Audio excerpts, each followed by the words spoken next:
नमस्कार, आप सभी का बहुत बहुत स्वागत, हार्दिक अभिनंदन। आशा करता हूँ कि आप सभी स्वस्थ और प्रसन्न होंगे। साथियों, पिछले वीडियो में हमने ऑनलाइन कक्षाओं का शुभारंभ किया और उसमें मुझे आपकी जो सकारात्मक प्रतिक्रियाएं प्राप्त हुई है, आपने जो स्नेह सिंचित प्रतिक्रियाएं अभिव्यक्त की हैं, उन्हीं प्रतिक्रियाओं के परिणाम स्वरूप मेरे अंदर एक नई ऊर्जा, नए उत्साह और एक नई प्रेरणा का संचार हुआ और उसी नई ऊर्जा के साथ आज हम दूसरा टॉपिक प्रारंभ करने जा रहे हैं और अपना आज का दूसरा टॉपिक होगा व्याकरण शास्त्र का इतिहास। तो आप सभी हेडिंग डालेंगे व्याकरण शास्त्र का इतिहास। व्याकरण शास्त्र का इतिहास, ये जो विषय हैं, टॉपिक हैं, इसकी विषय वस्तु क्या है, क्या इसका कंटेंट है, इसके अंतर्गत हमें क्या क्या चीज़ें पढ़नी है, जरा हम इसके बारे में विचार कर लें, चर्चा कर लें। व्याकरण की जब से उत्पत्ति हुई है तब से लेकर व्याकरण की जो अद्यतन स्थिति है, अद्यतन जो विकास परंपरा इसकी रही है, उसी विकास परंपरा का अध्ययन व्याकरण शास्त्र का इतिहास कहलाता है। व्याकरण शास्त्र के इतिहास के विकास की इस श्रृंखला में जिन जिन आचार्यों ने अपनी रचनाओं के माध्यम से व्याकरण शास्त्र को उपकृत किया है, उन समस्त रचनाकारों और उनकी समस्त रचनाओं का अध्ययन इस विषय के अंतर्गत किया जाता है। तो आइए हम पढ़ते हैं कि किन किन आचार्यों ने व्याकरण शास्त्र के विकास में क्या क्या योगदान दिया और उन्होंने अपनी कौन कौन सी रचनाओं के द्वारा इस शास्त्र को उपकृत किया है। सर्वप्रथम व्याकरण शब्द के बारे में थोड़ी सी हम चर्चा कर लें। व्याकरण शब्द कैसे बना, क्या इसकी व्युत्पत्ति है, क्या इसका प्रकृति प्रत्यय है, क्या इसका अर्थ है। सबसे पहले हम बात करेंगे व्याकरण शास्त्र के प्रकृति प्रत्यय की। व्याकरण शास्त्र के प्रकृति प्रत्यय, व्याकरण शब्द के प्रकृति प्रत्यय से तात्पर्य यह है कि ये शब्द बना कैसे, इस शब्द का स्वरूप क्या है, इसमें कौन सी धातु हैं, कौन सा प्रत्यय है और कौन सा उपसर्ग लगा हुआ है। प्रकृति प्रत्यय का अर्थ यही होता है। प्रत्यय, प्रत्यय का मतलब जो धातु या शब्द के पीछे जुड़ता है वो प्रत्यय कहलाता है, लेकिन जिसमें वो प्रत्यय जुड़ता है वह कहलाती है प्रकृति। तो प्रकृति का मतलब है मूल शब्द या मूल धातु, और उसी मूल शब्द या मूल धातु में जो अवयव पीछे जुड़ता है वही अवयव कहलाता है प्रत्यय। ये जो दो अवयव हैं, प्रकृति और प्रत्यय, इन दोनों अवयवों के संयोग से शब्दों का निर्माण होता है। तो सबसे पहले हम व्याकरण शब्द के प्रकृति प्रत्यय की बात करें कि व्याकरण शब्द कैसे बना। व्याकरण शब्द में दो उपसर्गों का प्रयोग हुआ, वि उपसर्ग और आंग उपसर्ग। जो आंग उपसर्ग हैं, इस आंग उपसर्ग का शेष बचता है आ। हिंदी में आ उपसर्ग माना जाता है और संस्कृत में आंग उपसर्ग है। आंग उपसर्ग में ङकार की इत संज्ञा होने के बाद आ शेष बचता है। इन दोनों उपसर्गों के बाद इसमें मूल धातु आती है क्री, और इसमें जो प्रत्यय लगा है वो प्रत्यय है ल्युट्। तो चार अवयवों से मिलकर व्याकरण शब्द बना है। इनमें दो तो उपसर्ग हैं, एक धातु है और एक प्रत्यय है। वि और आंग उपसर्ग, क्री धातु और ल्युट् प्रत्यय। वि और आंग ये दोनों उपसर्ग हैं, क्री ये धातु अवयव हैं और ल्युट् यह एक प्रत्यय है। यहाँ पर एक बात पर ध्यान देना होगा कि जो ल्युट् प्रत्यय हैं, इस ल्युट् प्रत्यय का शेष बचता है यू। संस्कृत भाषा में कोई सा भी प्रत्यय हो, प्रत्येक प्रत्यय का कोई न कोई अवयव लुप्त होता है और कोई न कोई अवयव शेष बचता है। इसी क्रम में ल्युट् प्रत्यय में ट और ल, इन दो वर्णों की इत संज्ञा हुई है।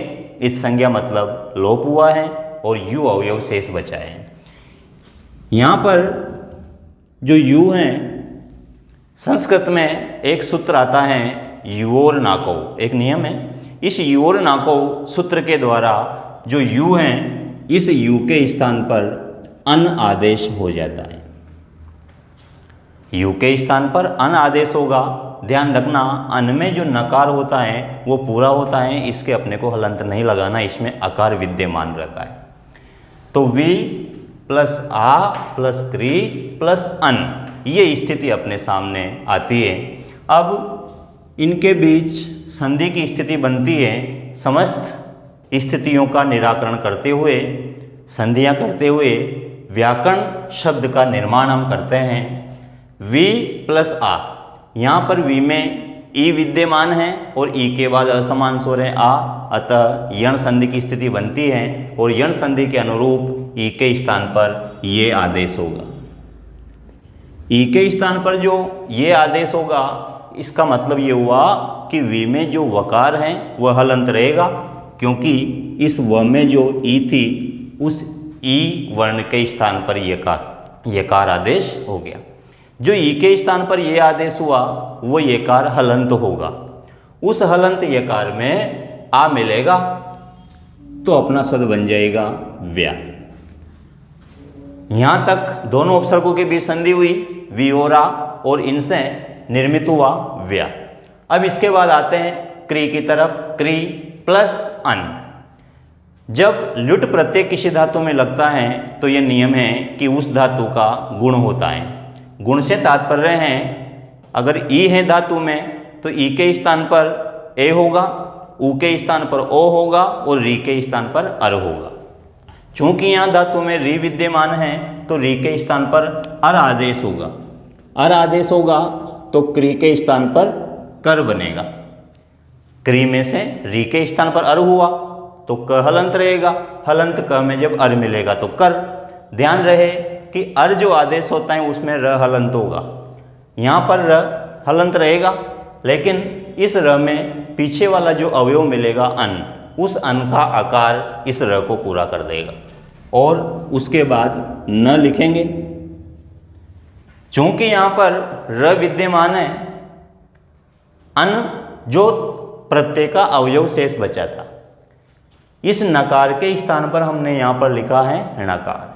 उसके पीछे कारण यह है कि उसके पूर्व र विद्यमान है, और यदि किसी शब्द में रकार के बाद नकार आता है तो उस नकार के स्थान पर णत्व आदेश हो जाता है। णत्व से तात्पर्य है नकार आदेश हो जाता है। इसके अलग अलग नियम हैं, किस स्थिति में होता है वह हम आगे संधि के टॉपिक में पढ़ेंगे। फिलहाल सिर्फ इतना जान लें कि रकार के बाद आने वाला नकार नित्य णकार में बदलता है। इसी तरह से व्याकरण शब्द का निर्माण हुआ। ये तो बात हुई व्याकरण शब्द के स्वरूप की, निर्माण की, प्रकृति प्रत्यय की। इसी क्रम में थोड़ा सा आगे बढ़ते हुए एक इसी से संबंधित विषय लेते हैं, बिंदु लेते हैं कि व्याकरण शब्द किस लिंग में चलता है। यहाँ पर जो व्याकरण शब्द मैंने लिखा ये मूल शब्द है। अगर ये पुल्लिंग में चलता है तो शब्द बनना चाहिए व्याकरणः, और अगर ये नपुंसकलिंग में चलता है तो शब्द बनना चाहिए व्याकरणम, या स्त्रीलिंग में है तो फिर व्याकरण टाप प्रत्यय लगना चाहिए। तो यहाँ पर हम चर्चा करेंगे कि व्याकरण शब्द का लिंग क्या होगा, ये किस लिंग में प्रचलित है। तो इस संबंध में ध्यान रहे कि व्याकरण शब्द नित्य नपुंसक लिंग है। नित्य नपुंसक लिंग है और अकारांत शब्द है। व्याकरण शब्द के लास्ट में अ आ रहा है, अतः ये अकारांत है। और अकारांत नपुंसक लिंग जो शब्द होते हैं उनके रूपफल के समान चलते हैं, फलम फले फलानी। तो यहाँ पर व्याकरण का जो लिंग है नपुंसक लिंग, उसके कारण यहाँ पर हमें लिखना होगा व्याकरणम। ये शुद्ध रूप होगा क्योंकि नपुंसक लिंग शब्द है। यहाँ पर हमने इसका लिंग निर्धारित किया कि व्याकरण शब्द नित्य नपुंसक लिंग है, लेकिन उसका कारण क्या है, क्यों है व्याकरण शब्द नपुंसक लिंग? इसका कारण है लुट प्रत्यय। साथियों, न केवल व्याकरण अपितु ल्युट प्रत्यय द्वारा निर्मित जितने भी शब्द संस्कृत भाषा में विद्यमान हैं वे सभी शब्द नित्य नपुंसकलिंग होते हैं। ये ल्युट प्रत्यय का एक नियम है। ल्युट प्रत्यय द्वारा निर्मित शब्द भाववाचक संज्ञा बनाते हैं और जो भी भाववाचक संज्ञा शब्द ल्युट प्रत्यय द्वारा बनेंगे वे सभी शब्द नपुंसकलिंग होंगे। जैसे एक शब्द है अध्ययनम। अध्ययन शब्द में कौन सा प्रत्यय है? ल्युट। ल्युट प्रत्यय को पहचानने का सबसे सरल तरीका यह है कि उस शब्द में अंत में हमें अन मिलेगा, क्योंकि ल्युट प्रत्यय का क्या अवयव शेष बचता है? अन। यू शेष बचता है जो अन में परिवर्तित हो जाता है, तो हमें अन उसमें दृष्टिगोचर होगा। और जिस शब्द में अन हमें मिलता है तो उस शब्द में संभवतः हम ल्युट प्रत्यय निर्धारित कर लेते हैं और ल्युट प्रत्यय निर्धारित करने के कारण वह शब्द नित्य नपुंसकलिंग होता है। तो किसी भी शब्द में अगर अन नजर आता है तो सामान्यतः उस शब्द में ल्युट प्रत्यय होगा और वह शब्द निश्चित रूप से नपुंसकलिंग में प्रचलित होगा। तो ल्युट प्रत्यय द्वारा निर्मित सभी शब्द नपुंसकलिंग होते हैं। ये कारण है इसका। जैसे अभी हमने एक शब्द लिया अध्ययनम। अध्ययनम जो शब्द है इसमें अंत में अन आ रहा है तो ये नपुंसकलिंग है। पठनम अन आ रहा है, नपुंसकलिंग होने के कारण म आ रहा है फलम के समान प्रथमा एकवचन में। पठनम, चलनम, भोजनम, शयनम इत्यादि सभी शब्द नपुंसकलिंग हैं क्योंकि इन द्वारा हुआ। ये तो दो बातें हमने व्याकरण शब्द के विषय में पढ़ी। प्रथम बात तो ये है कि व्याकरण शब्द का प्रकृति प्रत्यय क्या है और दूसरी बात ये कि व्याकरण शब्द का लिंग क्या होगा, और लिंग जो नपुंसकलिंग होगा तो क्यों होगा उसका कारण हमने यहाँ पर स्पष्ट पढ़ा है। लिंग का जो निर्धारण किया इसके साथ हमने दो बातें भी सीखी कि यदि किसी शब्द में हमें अन नजर आता है तो उस शब्द में यदि प्रत्यय पूछा जाता है तो ल्युट प्रत्यय लगाना है, और यदि उस शब्द का लिंग पूछा जाता है तो हमें नपुंसकलिंग लगाना है। ये दो आनुषंगिक बातें भी हमें यहाँ पर ध्यान रखनी। इसके बाद हम व्याकरण शब्द की व्युत्पत्ति पर आते हैं। व्याकरण शब्द की व्युत्पत्ति क्या है? व्युत्पत्ति से तात्पर्य है कि व्याकरण शब्द का अर्थ क्या है, किसे कहते हैं व्याकरण। तो इसकी व्युत्पत्ति में कहा गया है कि व्याक्रियन्ते व्युत्पाद्यन्ते वा, व्याक्रियन्ते व्युत्पाद्यन्ते वा शब्दाः अनेन। व्याक्रियन्ते व्युत्पाद्यन्ते वा शब्दाः अनेन तत् व्याकरणम। इसका अर्थ यह हुआ अनेन जिसके द्वारा। किसे कहते हैं व्याकरण? अनेन जिसके द्वारा शब्दाः व्याक्रियन्ते, शब्दों को व्याकृत किया जाता है। व्याकृत से तात्पर्य है शब्दों का विश्लेषण करना, शब्दों को तोड़ना, शब्दों का प्रकृति प्रत्यय करना। जैसे हमने व्याकरण शब्द का प्रकृति प्रत्यय किया तो इस प्रकृति प्रत्यय में क्या किया हमने? शब्द को तोड़ा, शब्द का विश्लेषण किया। तो व्याकृत करने का अर्थ है शब्द का विश्लेषण करना, अर्थात उसका प्रकृति प्रत्यय करना। व्युत्पाद्यन्ते वा या व्युत्पत्ति बताई जाती है। व्युत्पत्ति का अर्थ है उस शब्द का अर्थ बताना। तो अनेन जिसके द्वारा, वह शास्त्र जिसके द्वारा शब्दाः व्याक्रियन्ते, शब्दों को व्याकृत किया जाता है, शब्दों का प्रकृति प्रत्यय किया जाता है, अथवा व्युत्पाद्यन्ते शब्दों की व्युत्पत्ति बताई जाती है, वह शास्त्र व्याकरण शास्त्र कहलाता है। तो इसका अर्थ होगा जिस शास्त्र के द्वारा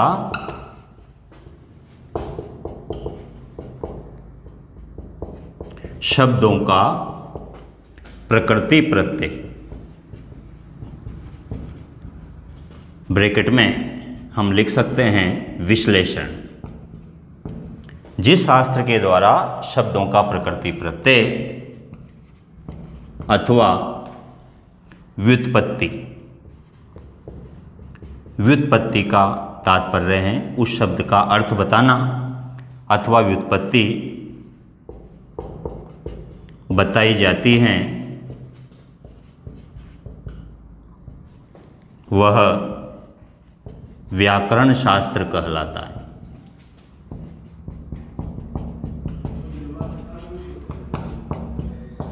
अब यहाँ पर प्रश्न कैसे बनेगा, इस विषय पर ध्यान देना परम आवश्यक है। व्युत्पत्ति की अगर हम बात करें, व्युत्पत्ति में से किस तरह से प्रश्न बन सकता है। प्रश्न पूछा गया व्याकरण पदस्य को अर्थ, व्याकरणम इति पदस्य को अर्थ। प्रथम विकल्प में हमें दिया व्याक्रियन्ते शब्दा अनेन, जिसके द्वारा शब्दों को व्याकृत किया जाता है। दूसरा विकल्प दिया व्युत्पाद्यन्ते शब्दा अनेन, जिसके द्वारा शब्दों की व्युत्पत्ति बताई जाती है। तीसरा विकल्प दिया निर्मीयन्ते शब्दा अनेन, जिसके द्वारा शब्दों का निर्माण किया जाता है। और चौथा विकल्प है व्याक्रियन्ते व्युत्पाद्यन्ते वा शब्दा अनेन। तो चतुर्थ जो विकल्प हैं व्याक्रियन्ते व्युत्पाद्यन्ते वा शब्दा अनेन, यही विकल्प उचित होगा, क्योंकि इसमें दोनों शब्द विद्यमान हैं, व्याकृत और व्युत्पत्ति करना। तो ये हमने व्याकरण शब्द का प्रकृति प्रत्यय, लिंग और इसकी व्युत्पत्ति पढ़ी है। आप सभी ये चीज़ें एज इट इज़ नोट कर लें। इसमें एक भी अक्षर को आपको इधर उधर लिखाने की ज़रूरत नहीं है। आप बिल्कुल ऐसा का ऐसा सारा लिख लीजिए। लिंग, कारण, जैसे व्युत्पत्ति, उत्पत्ति का अर्थ क्या है, ये सारा मैंने यहाँ लिख दिया है। आप एज इट इज़ नोट कर लीजिए। मैं समरी कर रहा हूँ। व्याकरण शब्द का प्रकृति प्रत्यय, इसमें दो उपसर्ग हैं वी और आंग, धातु हैं क्री और प्रत्यय हैं ल्युट। ल्युट का शेष रहता है यू, यू बदलता है अन में, और इन सब के बीच संधि करने के बाद शब्द बनेगा व्याकरणम। इसमें वी और आंग ये दो तो उपसर्ग हैं, क्री ये धातु हैं और ल्युट प्रत्यय हैं। व्याकरण शब्द का लिंग यदि पूछा जाता है तो व्याकरण शब्द नित्य नपुंसक लिंग है, और उसका कारण है कि ये ल्युट प्रत्यय द्वारा निर्मित हैं, और ल्युट प्रत्यय द्वारा निर्मित सभी शब्द नपुंसक लिंग होते हैं, जैसे अध्ययनम, पठनम, चलनम, भोजनम, शयनम आदि। ल्युट प्रत्यय को कैसे पहचानेंगे, तो इसमें ध्यान रहे उस शब्द में अपने को स्पष्टतः अन नजर आएगा। व्युत्पत्ति व्याक्रियन्ते व्युत्पाद्यन्ते वा शब्दा अनेन तत् व्याकरणम अनेन, जिसके द्वारा तृतीयांत पद है, इसका अर्थ होगा जिसके द्वारा शब्दा व्याक्रियन्ते शब्दों को व्याकृत किया जाता है, प्रकृति प्रत्यय किया जाता है। व्युत्पाद्यन्ते वा या शब्दों की व्युत्पत्ति बताई जाती है, अर्थ बताया जाता है। तत् व्याकरणम वह शास्त्र व्याकरण शास्त्र कहलाता है। ये बात हुई व्युत्पत्ति की। अब इससे आगे हम बढ़ते हैं और हम बात करते हैं एक शब्द की जो व्याकरण के स्वरूप के समान ही जिसका स्वरूप है। एक शब्द प्रचलन में है वैयाकरण। ये जो शब्द है वैयाकरण, इस शब्द के बारे में आपने निश्चित रूप से कहीं ना कहीं सुना होगा, कहीं ना कहीं ये शब्द आपने देखा होगा। तो अभी जिस शब्द का परिचय हमने प्राप्त किया उसी शब्द से मिलता जुलता ये शब्द है वैयाकरण। तो कौन सा शब्द इनमें से सही है? जो व्याकरण शब्द अभी हमने पढ़ा ये सही है या ये वैयाकरण शब्द सही है, और या दोनों सही है या दोनों गलत हैं?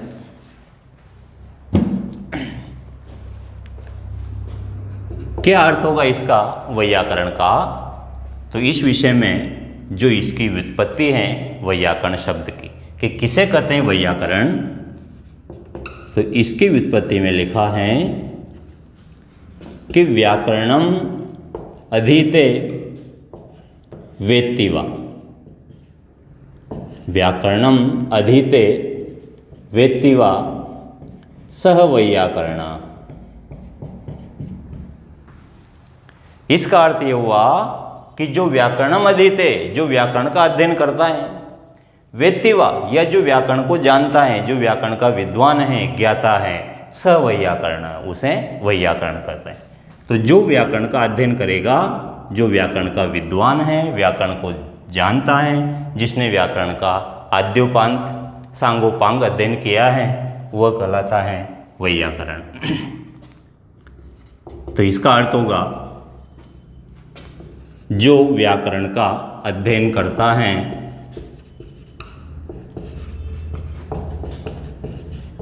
अथवा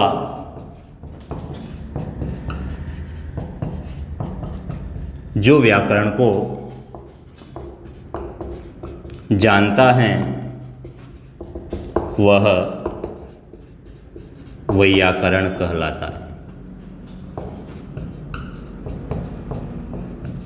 एक बात और कि जो वैयाकरण है उस वैयाकरण को शाब्दिक भी कहते हैं। वैयाकरण का ही एक पर्याय है शाब्दिक। तो ध्यान रहे, वैयाकरण को शाब्दिक भी कहा जाता है। वैयाकरण को शाब्दिक इसलिए कहा जाता है क्योंकि वैयाकरण का अर्थ है शब्दों का ज्ञाता। जो व्याकरण का ज्ञाता है वही वैयाकरण है। और व्याकरण में किसका ज्ञान प्राप्त किया जाता है? शब्दों का। तो जो शब्दों का ज्ञाता है वही शाब्दिक है और वही वैयाकरण है। अब यहाँ पर अभी हमने इतना सीखा कि वैयाकरण किसे कहते हैं। यदि हमसे प्रश्न पूछा गया वैयाकरण पदस्य को अर्थ, अब विकल्प हैं व्याकरणम अधीते, व्याकरणम वेत्ति, व्याकरणम जानाति और चौथे विकल्प में विद्यमान है व्याकरणम अधीते वेत्ति वा। ये इसकी सर्वश्रेष्ठ व्युत्पत्ति है। तो आप यही विकल्प उत्तर के रूप में चुनेंगे, व्याकरणम अधीते वेत्ति वा। एक अगर प्रश्न बनता है कि व्याकरण शास्त्रे कति वैयाकरणा सन्ति, व्याकरण शास्त्र में कितने वैयाकरण हैं, या फिर शब्द आता है कति शाब्दिकाः, शाब्दिक कितने हैं। अब तक व्याकरण शास्त्र में कितने ऐसे आचार्य हुए जिन्हें व्याकरण का संपूर्ण ज्ञान था, जो व्याकरण को जानते थे और जिन्हें हम वैयाकरण या शाब्दिक का दर्जा दे सकते हैं, या हमारे विद्वानों ने उन्हें शाब्दिक का दर्जा दिया है। ऐसे विद्वान, ऐसे वैयाकरण कितने हैं। तो अगर यहाँ पर प्रश्न बनेगा तो वो इस तरह से बनेगा कि कति शाब्दिका सन्ति, शाब्दिकों की संख्या कितनी है, या कति वैयाकरणाः सन्ति, वैयाकरण कितने हैं। तो ध्यान रहे, इस संबंध में स्पष्ट उल्लेख मिलता है अष्टौ शाब्दिका, शाब्दिक कितने हैं? 8। कति वैयाकरणाः अष्ट, कति शाब्दिका अष्ट। 8 विद्वान ऐसे हुए जिन्हें हम कह सकते हैं कि ये शब्दों के ज्ञाता हैं, शब्द ब्रह्म के ज्ञाता हैं, शब्दों के साधक हैं, और इन्होंने एक एक शब्द का भली भांति ज्ञान प्राप्त कर लिया है। यद्यपि इस तरह का कोई प्रश्न परीक्षाओं में अब तक पूछा नहीं गया कि निम्न में से कौन से आचार्य शाब्दिक हैं अथवा कौन से नहीं हैं। 8 जो शाब्दिक हैं, 8 जो वैयाकरण हैं, वो कौन कौन से हैं, ऐसा प्रश्न अद्यतन पूछा नहीं गया है। तथापि हमने जब पढ़ा है, चर्चा चली है, तो क्यों न हम उन 8 जो महानुभाव आचार्य हैं जिन्होंने इस व्याकरण को उपकृत किया है, तो उनके नाम स्मरण कर लिए जाए। उनके नाम हम यहाँ पर लेते हैं। सबसे पहला है उसमें इंद्र और दूसरा है चंद्र। इंद्रश् चंद्रः कास कृष्णे,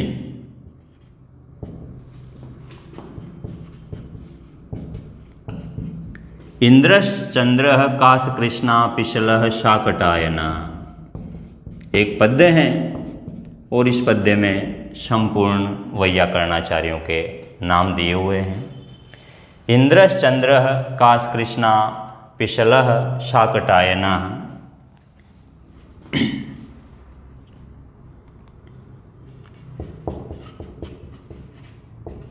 पाणिन्यमर जैनेन्द्राः, पाणिन्यमर जैनेन्द्राः। जयंताष्टादि शाब्दिका।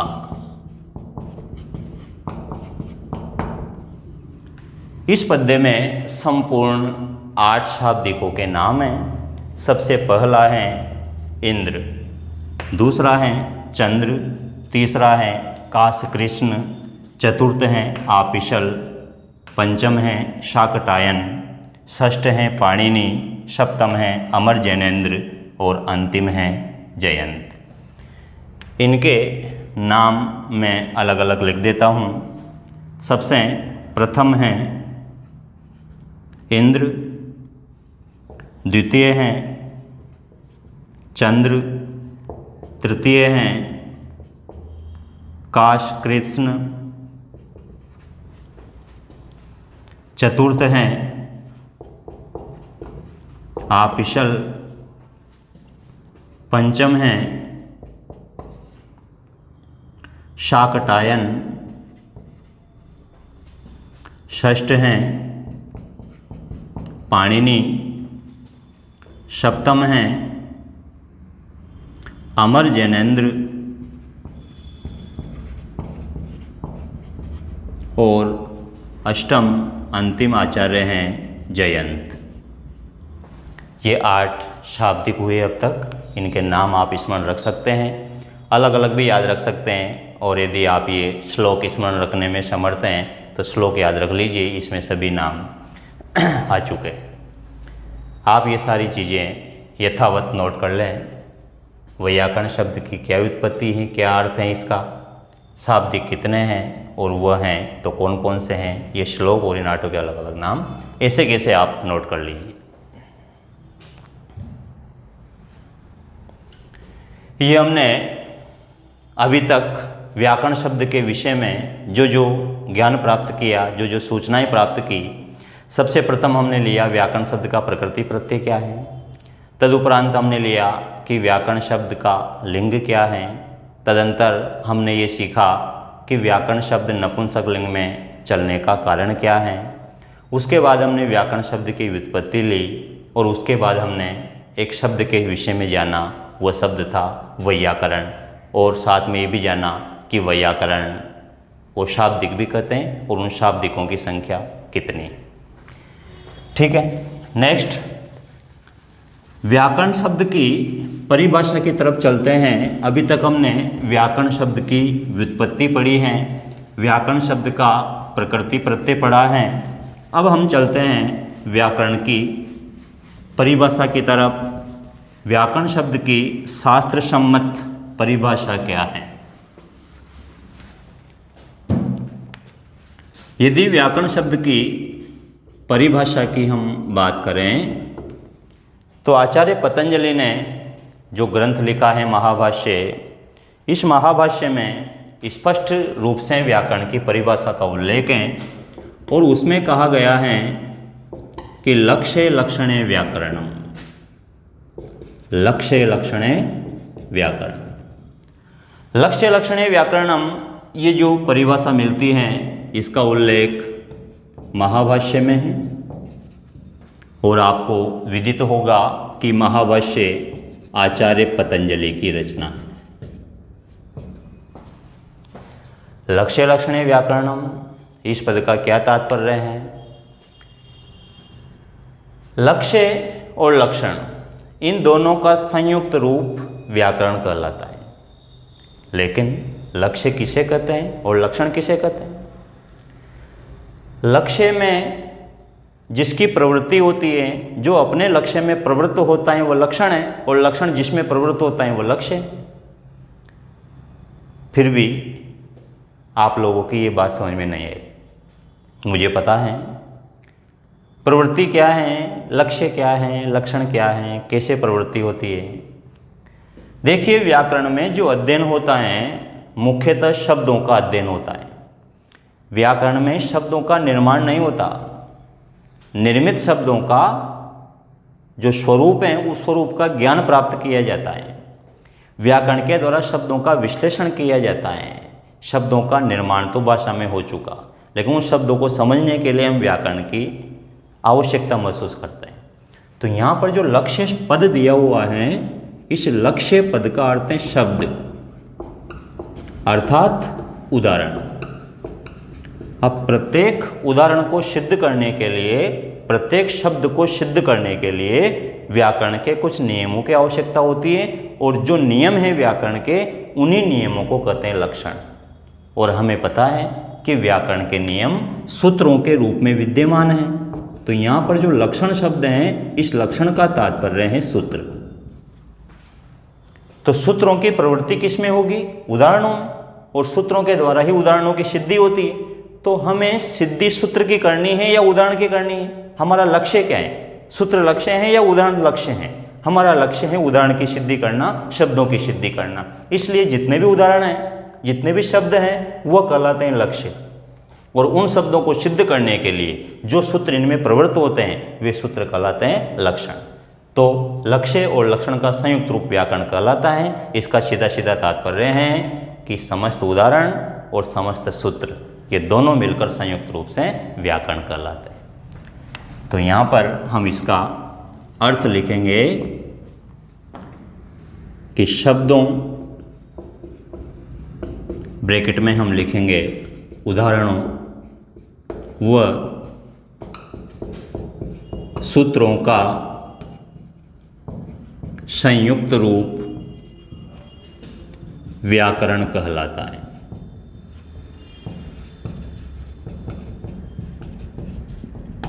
ये बात हुई परिभाषा की। आप ये परिभाषा भी नोट कर लें, लक्ष्य लक्षणे व्याकरणम, और सामने अवश्य लिखें महाभाष्य, और ब्रैकेट में लिखेंगे पतंजलि। यहाँ पर दोनों पदों का अलग अलग अर्थ लिखना। लक्ष्य का अर्थ लिखेंगे शब्द या उदाहरण, और लक्षण का अर्थ लिखेंगे सूत्र। यदि प्रश्न बन जाता है लक्ष्य लक्षणे व्याकरणम इत्यत्र लक्ष्य पदस्य को अर्थ, लक्ष्य इति पदस्य को अर्थ, लक्ष्य पद का क्या अर्थ है? अब हमें विकल्प मिलेंगे सूत्र, शब्द, अव्यय, प्रत्यय। तो यहाँ पर हमें आंसर देना होगा शब्द। यदि लक्षण पद का अर्थ पूछा जाता है तो फिर आंसर होगा सूत्र।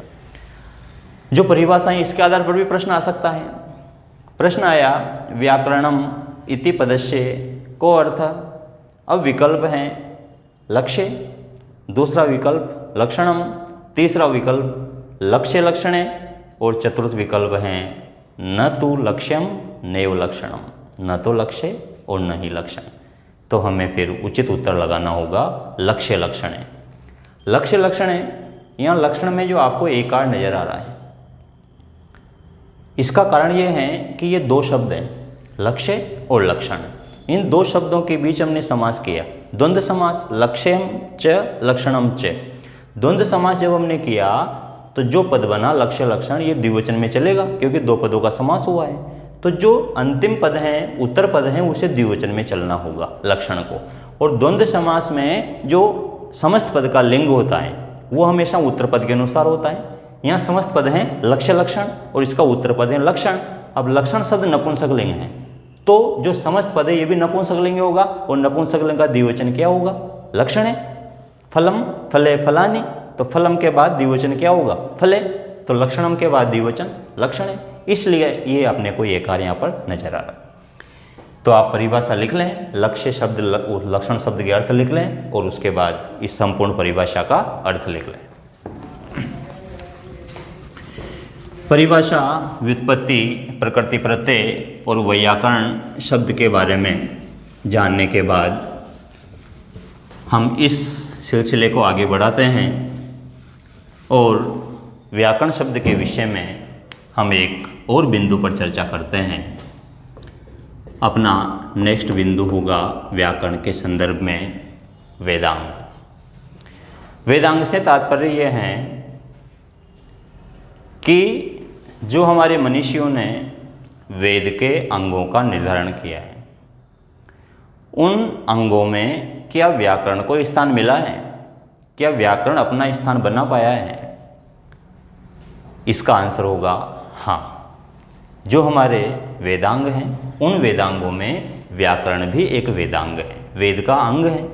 वेद के अंगों में आँख, कान, नाक, मुंह, चक्षु, श्रोत्र, इस तरह से हमने 6 अंगों की कल्पना की, अर्थात वेदांगों की संख्या है 6। हस्त, पाद, चक्षु, मुख, घ्राण और श्रोत्र, इन 6 अंगों में से व्याकरण को किस अंग की संज्ञा दी गई है, तो इस संबंध में आप स्पष्टतः याद रखेंगे कि व्याकरण को मुख नामक वेदांग की संज्ञा दी गई। व्याकरण को वेद का मुख माना गया है और इस संबंध में पाणिनीय शिक्षा में स्पष्टतः लिखा हुआ है कि मुखम व्याकरणम स्मृतम, मुख मानना चाहिए। ये पंक्ति हमें स्पष्टतः मिलती है पाणिनीय शिक्षा में। ये तो बात हुई व्याकरण की, लेकिन साथ में चर्चा चली है तो आनुषंगिक रूप से ये भी जान लेते हैं कि वेदांगों की संख्या कितनी है। कति वेदांगानि, और अभी अभी हमने चर्चा में जाना था कि वेदांगों की संख्या है 6। वेद के 6 अंग हैं। कौन कौन से हैं और किस अंग को, किस विषय को किस अंग की संज्ञा दी गई है, इस विषय में एक पद्य प्रचलित है, एक श्लोक प्रचलित है। श्लोक है कि छंदः पादौ तु वेदस्य हस्तौ कल्पोत पठ्यते। छंदः पादौ तु वेदस्य हस्तौ कल्पोत पठ्यते ज्योतिषां मयनं चक्षुः निरुक्तं श्रोत्रमुच्यते।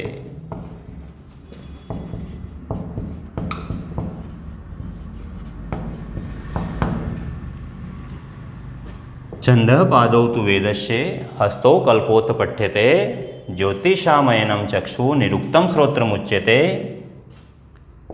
और अंतिम पंक्ति है इसकी कि शिक्षा घ्राणं तु वेदस्य मुखम व्याकरणम स्मृतम। शिक्षा घ्राणम तु वेदस्य मुखम व्याकरणम स्मृतम, ये पंक्ति भी पाणिनीय शिक्षा में हमें स्पष्टतः मिलती है। इसमें समस्त 6 अंगों के विषय में बताया गया है कि किस विषय को व्याकरण के किस अंग की संज्ञा दी गई है। इन 6 को हम स्पष्टतः अलग अलग लिख लेते हैं। सबसे पहला हमारा विषय है छंद, पहला वेदांग है छंद। छंदः पादौ तु वेदस्य, छंद को वेद के पाद की संज्ञा दी है। उसके बाद द्वितीय वेदांग अपना कल्प, और कल्प को हस्त, वेद के हाथों की संज्ञा दी गई है।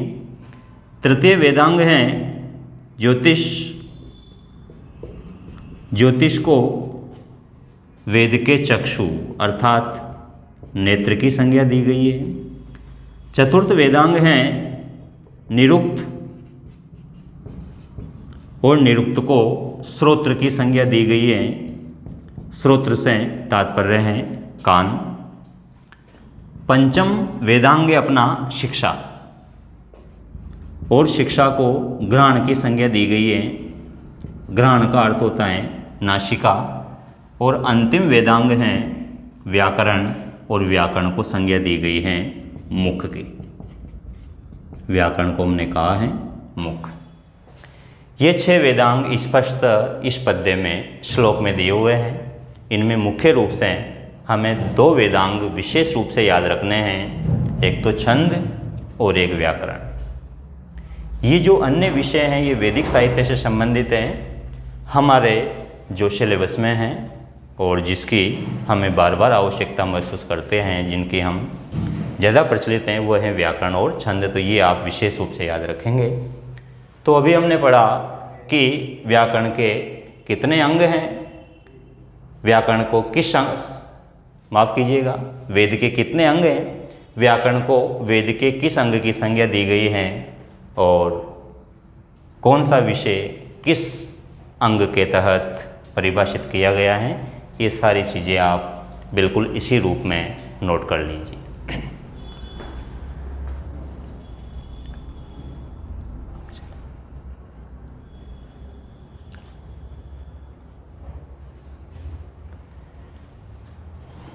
बिल्कुल इसी प्रकार सारे आप नोट कर लें। इसमें एक बात और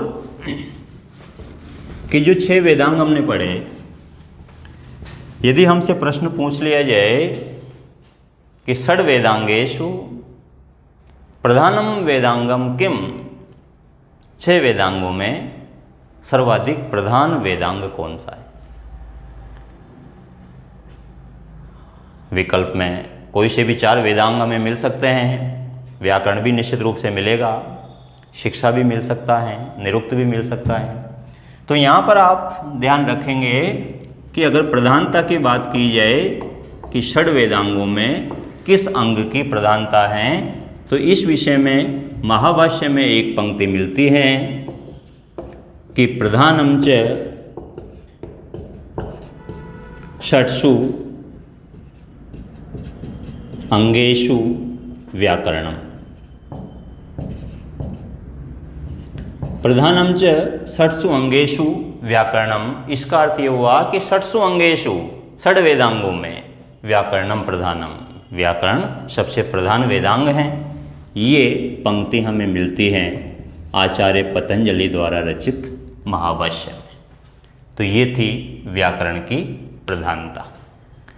आज हमने व्याकरण शब्द का प्रकृति प्रत्यय पढ़ा, व्याकरण शब्द की व्युत्पत्ति पढ़ी, व्याकरण की परिभाषा पढ़ी, वैयाकरण शब्द का अर्थ जाना, शाब्दिक कितने हैं, उन 8 शाब्दिकों का नाम हमने स्मरण किया, ये जाना कि व्याकरण को किस वेदांग की संज्ञा दी गई है।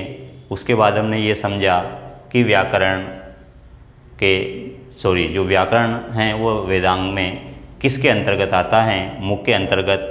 और उसके बाद ये जाना कि 6 वेदांग कौन कौन से हैं और किस विषय को किस अंग की संज्ञा दी गई है। इन सारी बातों पर आज हमने चर्चा की है। इसके बाद आज की क्लास को हम यहीं समाप्त करते हैं। आप सभी ने पूर्ण मनोयोग से ये क्लास ली होगी। आशा करता हूँ कि आप इस क्लास को बड़ी गंभीरता से स्वाध्याय करेंगे और निश्चित रूप से ये आपके लिए लाभकारी सिद्ध होगी। अब इसके पश्चात हमें कुछ बातें इस टॉपिक में और भी पढ़नी हैं। अभी ये 2-3 क्लास का इसमें विषय और बचे हुए हैं, ये हम अगली क्लास में पढ़ेंगे। अभी हमें पढ़ना है कि व्याकरण का प्रयोजन क्या है, व्याकरण की कितनी परंपराएं हैं, व्याकरण के कौन कौन से रचयिता हैं, उनकी कौन कौन सी रचनाएं हैं, उनका क्या परिचय है। इन वैयाकरणाचार्यों का परिचय, उनकी रचनाओं का परिचय हम अगली क्लास में लेंगे। आज के लिए बस इतना ही काफ़ी है। आप सभी का बहुत बहुत धन्यवाद। नमस्कार।